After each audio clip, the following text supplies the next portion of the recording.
ሰላም ወደ ተከበራችሁ የንቁ ሚዲያ ቤተሰቦቻችን ከንቁ ሚዲያ የለተሰኘው ዋና ያልናቸውን ዜናዎች ወደ እናንተ ይዘን ቀርበናል። ከዜናዎቹ ጋር አድናት ነኝ።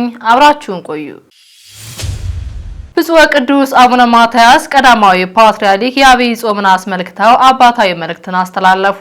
እንደሚከተለው ይቀርባል። ብፁዕ ቅዱስ አቡነ ማትያስ ቀዳማዊ ፓትርያርክ ርዕሰ ሊቃነ ጳጳሳት ዘኢትዮጵያ ሊቀ ጳጳስ ዘአክሱም ወዕጨጌ ዘመንበረ ተክለ ሃይማኖት የአብይ ጾምን አስመልክቶ አባታዊ መልእክትን አስተላልፈዋል። ብፁዕ ቅዱስ አቡነ ማትያስ ቀዳማዊ ፓትርያርክ ርዕሰ ሊቃነ ጳጳሳት ዘኢትዮጵያ ሊቀ ጳጳስ ዘአክሱም ወዕጨጌ ዘመንበረ ተክለ ሃይማኖት በዛሬው ዕለት የሚጀምረውን የ2018 ዓመተ ምህረት የጌታችን የአምላካችንና የመድኃኒታችን የኢየሱስ ክርስቶስ አብይ ጾምን ሱባኤ በማስመልከት አባታዊ መልእክታቸውን አስተላልፈዋል። በመልእክታቸውም ጾሙ መጾም ከፍቅረ መባዕት ከፍቅረ ነዋይና ከፍቅረ ሲመት ፍላጎት ጨርሶ መራቅ መሆኑንም ገልጸዋል። የጾሙ ዋና ዓላማ ስጋዊ ፍላጎት መግራትና በምትኩ ደግሞ መንፈሳዊ ፍላጎትን ማጎልበት መሆኑን የጠቀሱት ቅዱስነታቸው በመሆኑ ምዕመናን ይህንን መርህ ጠብቀው መጾም ግዴታቸው እንደሆነም ገለጻ አድርገዋል። የጾሙ ዓላማ ግብ ጽኑ ሃይማኖት፣ እውነተኛ ፍቅር፣ ዘላቂ ሰላም፣ ልባዊ አንድነት፣ የማይናውጽ ፍትህና እኩልነት እንዲሁም ወሰን የሌለው ርህራሄ በውስጣችን ብሎም በዓለማችን ማስረጽ መሆኑን በውል ተገንዝበን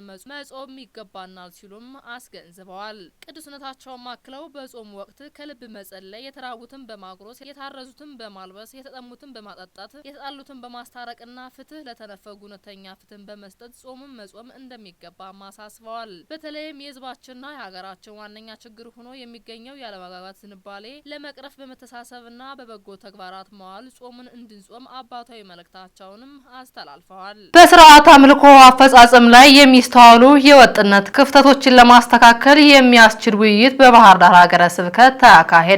እንደሚከተለው ይቀርባል። በስርዓተ አምልኮ አፈጻጸም ላይ የሚስተዋሉ የወጥነት ክፍተቶች ለማስተካከል የሚያስችል ውይይት በባህር ዳር ሀገረ ስብከት ተደረገ። ብፁዕ አቡነ አብርሃም የባህር ዳርና የሰሜን ጎጃም ሀገረ ስብከት ሊቀ ጳጳስ የቅዱስ ሲኖዶስ አባል መሪነት አብይ ጾም መነሻ በማድረግ በጾም ወቅት በሁሉም አድባራትና ገዳማት ወጥነት ያለው የስርዓተ አምልኮ አፈጻጸም እንዲኖር የሚረዳ ውይይትም ተካሂዷል። በውይይቱ ላይ ከአድባራትና ገዳማት ጥሪ የተደረገላቸው አስተዳዳሪዎችና ልዩ ልዩ አገልጋዮችም ተገኝተውበታል። በመርሃ ግብሩ ላይም በብፁዕነታቸው መልካም ፈቃድ ለውይይቱ መነሻ የሚሆን ትምህርት በመምህር ሊቃውንት ማዕበል ፈጠነ የቀረበ ሲሆን እርሳቸውም በትምህርታቸው ቤተክርስቲያን በመፈጽማቸው ስርዓት ከቅዱሳት መጻሕፍት የተገኘ አምልኳዊ መመሪያዎች በመሆናቸው በአግባቡ ሊተገበሩ እንደሚገባም አሳስበዋል። በመቀጠልም የባህር ዳርና የሰሜን ጎጃም ሀገረ ስብከት ሊቀ ጳጳስና የቅዱስ ሲኖዶስ አባል ብፁዕ አቡነ አብርሃም ሰፊ ትምህርትና አባታዊ መመሪያም አስተላልፈዋል። ብፁዕነታቸው በትምህርታቸው የአብይ ጾም የሌሊቱም ሆነ የመዓልቱ አገልግሎት በሁሉም አድባራትና ገዳማት ስርዓተ ቤተክርስቲያን በጠበቀ መልኩ ወጥነት ያለው ሆኖ እንዲፈጸምና በምዕመናን ላይ ብቻ የማይፈጠር ተመሳሳይ ያለው አፈጻጸም እንዲኖር መመሪያም ሰጥተዋል። ብፁዕነታቸው አክለው ስርዓተ ቅዳሴ የአገልግሎቶች ሁሉ ማስረጊያ መሆኑን በጥንቃቄና ሰውን ከእግዚአብሔር ጋር በሚያስታርቅ መንፈስ ሊፈጸም እንደሚገባም አሳስበዋል። አያይዘውም ቅዳሴ የሚቀድሰው ለሚቆርቡ ምዕመናን ቁራቢያን ነውና የቅዳሴ መግቢያና መውጫ ሰዓት የቤተክርስቲያን ስርዓት ጠብቆ የሚያስቀድሱ ምዕመናን የሚገኙበትን ሰዓት ታሳቢ ባደረገ መልኩ በሁሉም አጥቢዎች ወጥ በሆነ ሰዓት ሊከናወን እንደሚገባም በአጽንኦትም አሳስበዋል። በመጨረሻም ከውይይቱ ተሳታፊዎች ለተነሱ ጥያቄዎችና አስተያየቶች ምላሽ ከተሰጠ በኋላ መርሃ ግብሩ በብፁዕነታቸው አባታዊ ጸሎትና ቡራኬም ተጠናቋል።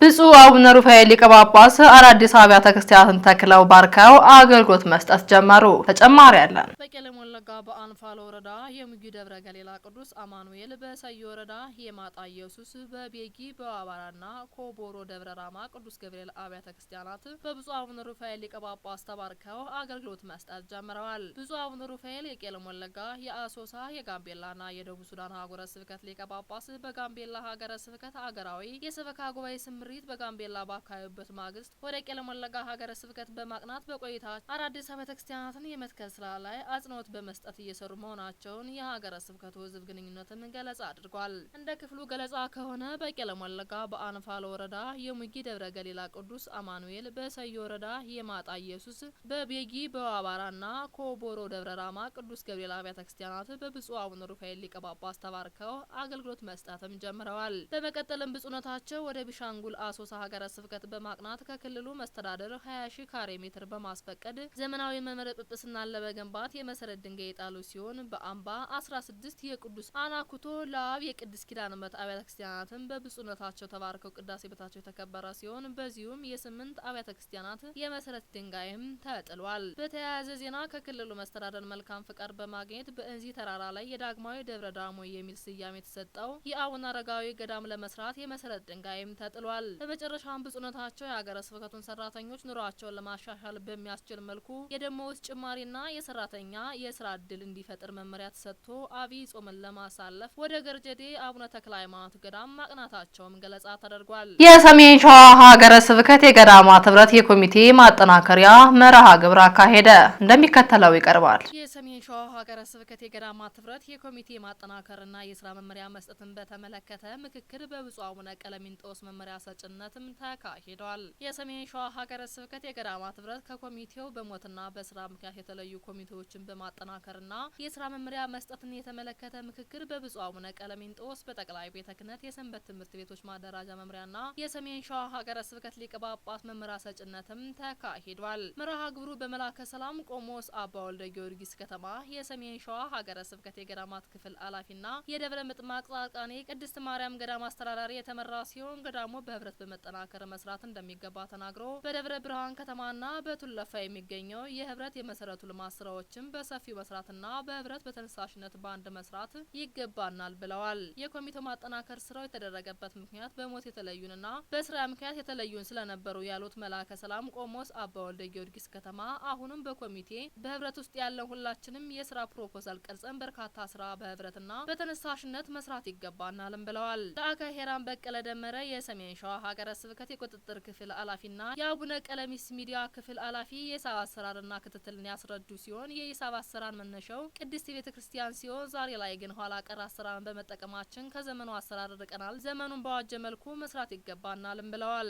የሞዴል አሰራርን በመጠቀም መስራት የሚገባን ሲሆን የተሳሳተ የሂሳብ ስራን በግልጽ መቃወም ለቤተ ክርስቲያን መገልገያ የሚሆኑ ንብረቶች ሲገዙና ሲሸጡ ህጋዊ በሆነ ቃል አዋዲ በመጠቀም መልኩ መስራት ይገባናል በማለትም ተናግረዋል። የደብል ኢንትሪን ተጠቅመን መስራት ይገባናል በማለት የገዳሙን አበምኔቶች ህጋዊ የሆነ አሰራር ለማስፋት መከታተል፣ የንብረትና የገንዘብ ብክነትን ማስቆም ይገባናል ሲሉ አክለውም ተናግረዋል። ብፁዕነታቸው ህብረቱ ጠናክሮ በርካታ ስራዎችን መስራት ይገባቸዋል በማለት ለገዳሙ አበምኔቶችና የስራ መመሪያና ቃለ በረከት አስተላልፈው መርሃ ግብሩ በጸሎትም ተጠናቋል። በአዲስ አበባ ሀገረ ስብከት በለሚኩራ ክፍለ ከተማ ቤተ ክህነት ስር ለሚገኙ አብያተ ክርስቲያናት የስራ ኃላፊዎች ስልጠና ተሰጠ።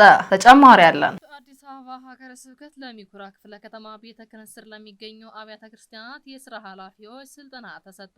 ሀገር አቀፍ ስልጠና በአዲስ አበባ ሀገረ ስብከት ለሚኩራ ክፍለ ከተማ ቤተ ክህነት ስር ለሚገኙ አብያተ ክርስቲያናት የስራ ኃላፊዎች ስልጠናም ተሰጥቷል። በስልጠናው መርሃ ግብር ላይ መላከ ሰላም ዶክተር አባ ቀለ ጽድቅ ሙሉጌታ የመንበረ ፓትርያርክ ሰበካ ጉባኤ ማደራጃ መምሪያ ኃላፊና የዕለቱ አሰልጣኝ መላከ ምሕረት ቆሞስ አባ ገብረ መድኅን ንጉሴ የአዲስ አበባ ሀገረ ስብከት ዋና ስራ አስኪያጅ ሊቀ ጠበብት ኤልያስ ተጫነ በጠቅላይ ቤተ ክህነት መላከ ምሕረት ቆሞስ አባ ገብረ እግዚአብሔር ታደለ የክፍለ ከተማው ቤተ ክህነት ስራ አስኪያጅ የተገኙ ሲሆን የክፍላተ ከተማው ቤተ ክህነት የስራ ኃላፊዎች፣ የአድባራቱ አስተዳዳሪዎች፣ የሰበካ ጉባኤ ምክትል ሊቀ መናብርት፣ ዋና ጸሐፊዎች፣ የሂሳብ ሹሞች ተቆጣጣሪዎች፣ የስብከተ ወንጌል ኃላፊዎች፣ የሰንበት ትምህርት ቤት ተወካዮች ተሳትፈውበታል። የለሚኩራ ክፍለ ከተማ ዋና ስራ አስኪያጅ ክቡር መምህር ቆሞስ አባ ገብረ እግዚአብሔር ታደለ ለስልጠናው የእንኳን ደህና መጣችሁ የመክፈቻ መልእክት ያስተላለፉ ሲሆን ስለ ስልጠናው አስፈላጊነትም በሰፊው አብራርተዋል። በስልጠናው የሰበካ ጉባኤ አደረጃጀትና የቃለ አዋዲ አፈጻጸም በክቡር መላከ ሰላም ቆሞስ አባ ቀለ ጽድቅ ዶክተር እንዲሁም የሪፖርት አቀራረብ በክቡር ሊቀ ጠበብት ኤልያስ ተጫነ አማካኝነትም ተሰጥቷል። በመቀጠልም ስልጠናውን መሰረት በማድረግ ሰልጣኞቹ ሀሳብና አስተያየት ጥያቄ ቀርበው ለአሰልጣኞቹ ተገቢ ምላሽና ማብራሪያም ተሰጥቶባቸዋል። መላከ ምሕረት ቆሞስ አባ ገብረ መድኅን ንጉሴ የአዲስ አበባ ሀገረ ስብከት ዋና ስራ አስኪያጅ ስልጠናው በቅዱስ ሲኖዶስ ውሳኔ መሰረት መንበረ ፓትርያርክ ጠቅላይ ቤተ ክህነት መምሪያ ሰጭነት በጠቅላይ ቤተ ክህነት የሰበካ ጉባኤ ማደራጃ ተዘጋጅቶ በሁሉም ክፍላተ ከተሞች መሰጠቱ መዋቅራዊ አንድነቱን ከማጠናከር ባሻገር ተናቦና በእኩል የመረዳት ዓላማ መሰረት ህያው አገልግሎት ለማከናወን በእጅጉ ጠቃሚና አስፈላጊ ነው በማለትም ገልጸዋል። አክለውም በዚህ ዘመን ዘመኑን የዋጀ ስልጠና ያስፈልገናል። ምክንያቱም ዘመኑ አዳዲስ ቴክኖሎጂ የተፈጠሩበት ያለ ዘመን በመሆኑ እኛም ዘመኑን የፈጠረውን ቴክኖሎጂ ተጠቅመን ለሰላማዊ ለማህበራዊ አገልግሎት ልናገለግልበት ይገባል ሲሉም ተናግረዋል። በተጨማሪም በሀገረ ስብከቱ የሚገኙ አብያተ ክርስቲያናት እስካሁን ድረስ በቅርጽ ቤተክርስቲያን ውስጥ ተወስነው የተለያዩ የልማት ስራዎች ሲሰሩ እየቆዩና አሁንም እየተሰሩ መሆናቸውን የሚያስመሰግን መሆኑን አውስተው የአድባራት ጽሕፈት ቤት የስራ ኃላፊዎች ራሳቸውን በትምህርትና በስልጠና ማሻሻል ትውልዱን የሚመጥን አገልግሎት መስጠት ይኖርባቸዋል በማለትም አሳስበዋል። ከክፍለ ከተማው ቤተ ክህነት ስራ አስኪያጅ ክቡር መምህር ቆሞስ አባ ገብረ እግዚአብሔር ታደለ ጋር በመሆን የውስጥ የልማት ስራዎችን እንዳሉ ሆነው በክፍለ ከተማው የሚገኙ አብያተ ክርስቲያናትን የውጭ እይታዎችን በማስፋት ከመንግስት ቦታ በመጠየቅ በጋራ ሆነው የልማት ስራዎች ሲሰሩ ውጤታማ እንደሚሆኑ ከራሳቸውም አልፎ የገጠሪቱን ቤተክርስቲያን ሊረዱ እንደሚችሉ ሰልጣኞችንም አስገንዝበዋል። የለሚ ኩራ ክፍለ ከተማ ጽሕፈት ቤት ዋና ስራ አስኪያጅ ክቡር መምህር ቆሞስ አባ ገብረ እግዚአብሔር ታደለ በበኩላቸው የዛሬው ስልጠና እጅግ የሚያስደስት ዘመኑን የዋጀ እኛን ኃላፊዎች የሚያበረታታና የሚያነቃቃ ኃላፊነታችንን በተገቢ ሁኔታ እንድንፈጽም የሚያበቃ ስልጠና መሆኑን ተረድተናልና ተገንዝበናል ሲሉም ተናግረዋል። ስለዚህ ሁላችንም የተሰጠን ኃላፊነት በተገቢ ሁኔታ በመፈጸም ስልጠናውን ተግባራዊ ማድረግ ይገባናል በማለትም አሳስበዋል። የካቲት 9 ቀን 2018 ዓ.ም ከንቁ ሚዲያ ደረሰላችሁ ዜናዎችን ይመስሉ ነበር። ቀሪዎቹን ከቀሪ የንቁ መርሃ ግብሮች ጋር አብራችሁ ቆዩ እያልን እኛ ከወዲሁ ተሰናበትናችሁ። ሰላም እግዚአብሔር ከእናንተ ጋር ይሁን። ቸር ሰንብቱ። ንቁ ኦርቶዶክስ ተዋህዶ የጸሎትና የንስሐ መርከብ ማህበር በእግዚአብሔር ፈቃድ በወንድማችን የኔነ ተስፋዬ አስተባባሪነት ከተመሰረተ ጊዜ ጀምሮ ከሚሰጣቸው ዘርፈ ብዙ መንፈሳዊ አገልግሎቶች መካከል የሐዋርያዊ አገልግሎትና ያሬዳዊ ዝማሬዎች አንዱ ነው። በዚህ ክፍል የኦርቶዶክሳዊ ተዋህዶ ቤተክርስቲያንን ዶግማና ቀኖና የጠበቁ ኦርቶዶክሳዊ ለዛ ያላቸው ለነፍስ እረፍትን የሚሰጡ ወቅታዊና ዘመኑን የዋጁ ስብከቶችና ያሬዳዊ ዝማሬዎችን በመላው ዓለም ለሚገኙ ተመልካቾቹ በንቁ ሚዲያና በኢትዮ ማህበር የዩቲዩብ ቻናል እያቀረበ ይገኛል። አገልግሎቱ በመላው ዓለም ለሚገኙ አማኞች ተደራሽ እንዲሆን በየዕለቱ የሚለቀቁ ስብከቶችንና መዝሙሮችን ላይክና ሼር ያድርጉ። እንዲሁም የዩቲዩብ ቻናላችንን ሰብስክራይብ በማድረግ የዚህ ታላቅ አገልግሎት ባላሻራ ይሁኑ። ንቁ ሚዲያ ርቱ የቤተ ክርስቲያን ልሳን